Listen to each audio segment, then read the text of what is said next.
Hello guys, तो कैसे हैं आप लोग। उम्मीद करता हूं कि आप सब बहुत अच्छे हैं। हमारे एसडी पैच चैनल में आप सभी का स्वागत है। अगर आप नए हैं तो प्लीज सब्सक्राइब कर लें। हमारे हॉरर कहानियों को देखें और सुने, सच में बहुत मजा आएगा। तो चलिए बिना कोई देरी किए कहानी में बढ़ते हैं।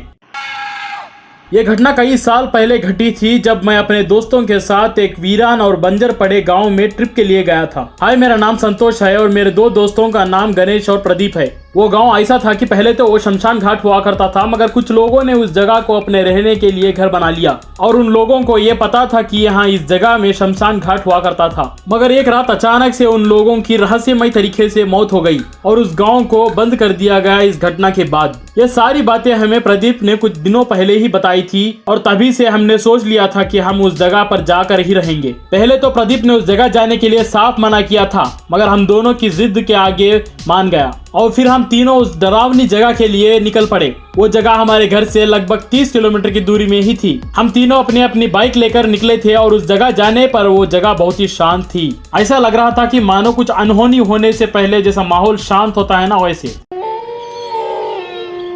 हमें उस जगह आए कुछ ही वक्त हुआ था। इस बीच गणेश हम दोनों को वहीं रुकने को कहकर एक पुरानी टूटी फूटी झोपड़ी में चले जाता है बाथरूम के लिए। प्रदीप के लाख मना करने के बावजूद हम दोनों ने लगभग आधे घंटे तक उसका इंतजार किया, लेकिन गणेश आया ही नहीं। हमें कुछ गड़बड़ लग रही थी तो हम दोनों ने जाके उस झोपड़ी में देखा, लेकिन गणेश अंदर था ही नहीं। उसका वॉलेट नीचे जमीन पर गिरा हुआ था, तो मैं वो लेने के लिए नीचे झुका तो इतने में ही उसकी आवाज आने लगी, मगर गणेश कहीं भी नहीं दिख रहा था। प्रदीप कहने लगा कि यार संतोष, चल यहाँ से निकलते हैं, हम दोनों कल आके गणेश को ढूंढेंगे। मगर मैंने साफ इनकार कर दिया कि मैं गणेश के बिना वहां से नहीं जाने वाला हूँ। अगर तुम जाना चाहते हो तो जा सकते हो। इतना कहकर मैं अंदर की ओर आगे बढ़ने लगा तो प्रदीप मेरे पीछे पीछे आने लगा। हालांकि वो देखने में तो बहुत ही छोटी झोपड़ी दिख रही थी, मगर हम जितना अंदर जा रहे थे वो और बड़ी होती जा रही थी और कुछ अजीब व गरीब आवाजें भी आ रही थी और इन आवाजों के बीच गणेश की आवाज भी गूंज रही थी।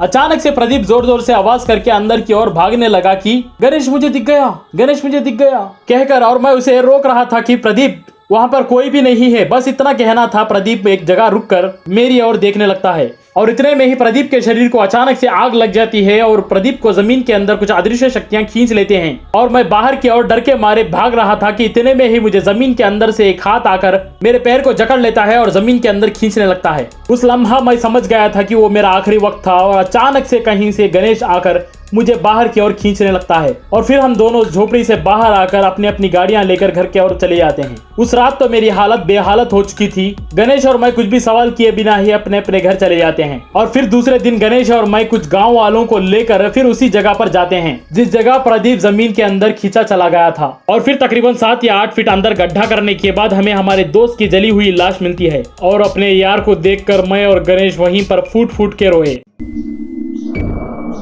इसी तरह की कहानियां जानने के लिए हमारे चैनल को सब्सक्राइब करें, लाइक और कमेंट करना ना भूलें। मैं आपसे मिलूंगा अगली कहानी में, तब तक अपना ख्याल रखें। Thank you very much.